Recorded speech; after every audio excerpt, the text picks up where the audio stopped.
We're going to begin with this, though. President Biden's very surprised announcement last night that he is going to pardon his son Hunter, despite saying before that he would never do that.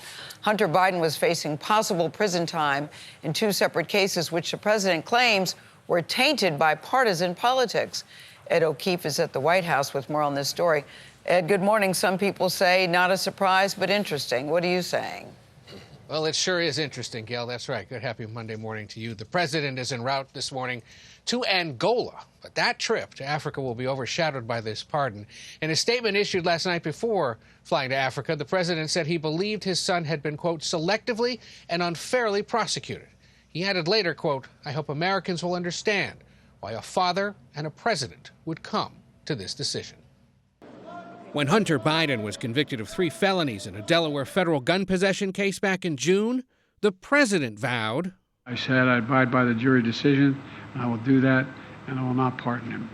And just after the election, the White House vowed again it wouldn't happen.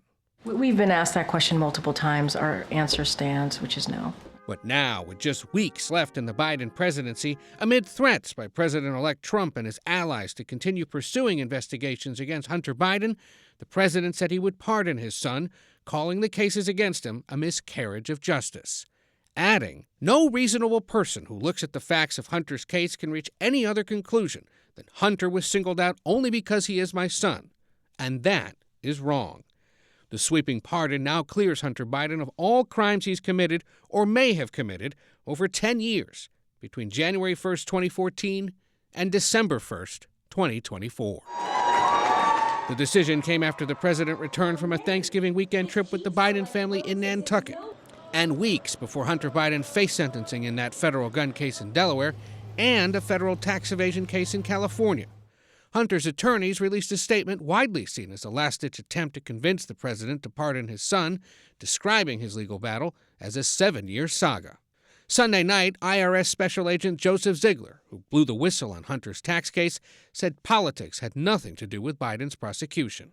I think it's important that the American public knows that this wasn't any different than any other criminal tax case that we work. He knowingly and willfully filed false tax returns, and that's criminal. That's a felony violation.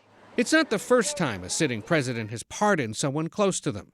Bill Clinton did so for his younger half-brother Roger, who'd served time on drug charges.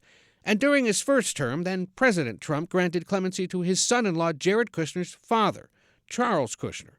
He had pleaded guilty to tax evasion, campaign finance crimes, and witness tampering. On Saturday, Trump said he plans to nominate Charles Kushner to be his ambassador to France. In his own statement released Sunday, Hunter Biden said he'd taken responsibility for his past mistakes. Quote, I will never take the clemency I've been given today for granted and will devote the life I have rebuilt to helping those who are still sick and suffering. Gail? Hey, Ed, I know that Donald Trump has weighed in. What is he saying?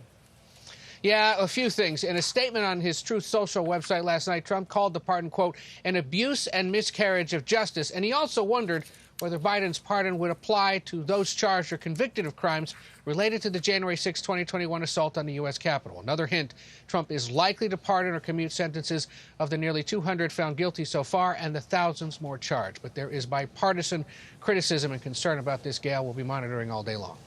All right, I know you will. Ed, thank you very much.